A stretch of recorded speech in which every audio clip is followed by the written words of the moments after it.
जय श्री श्याम। आज हम सुनेंगे धरती माता की कथा।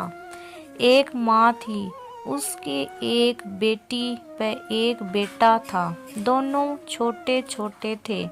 माँ गरीब थी, वह मजदूरी करके अपना गुजारा चलाती थी। धीरे धीरे बच्चे बड़े होने लगे।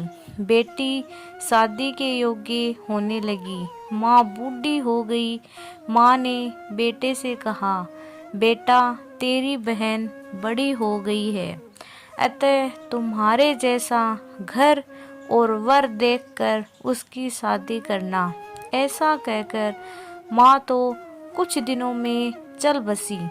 भाई गांव गांव घूमा, लेकिन बहन के योग्य कोई वर नहीं मिला। वह घूम घूम कर थक गया। बैठे बैठे उसने सोचा कि मैं ही इससे शादी कर लूं। ऐसा सोचकर वो चुंदड़ी और सामान ले आया। बहन ने कहा, ये सब सामान क्यों लाया है भाई? भाई बोला, तेरी शादी है।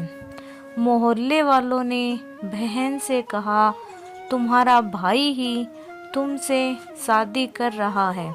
बहन ने भाई से पूछा, मेरी शादी किससे कर रहे हो? भाई कुछ नहीं बोला तो बहन समझ गई। उसने एक लोटा लिया, चुंदड़ी ली और चंपल पहनकर जंगल में रवाना हुई। गाय के ग्वालों ने पूछा, वन में क्यों जा रही हो? वह कुछ भी नहीं बोली। वन में जाकर धरती माँ को पुकारने लगी। बोली, हे माँ, तू ही मेरी लाज रखना, नहीं तो अन्याय हो जाएगा। मैं क्या करूँगी? मुझे अपनी गोद में ले लो, नहीं तो यहाँ पर मर जाऊँगी। धरती माँ फटी तो बहन ने एक तरफ लोटा, चुंदड़ी, चंपल रख दिए और वह धरती में जाने लगी। इतने में दौड़ता हुआ भाई वन में आया और ग्वालों से पूछा कि उसकी बहन किस तरफ गई है। ग्वालों ने कहा, तेरी बहन उधर गई है।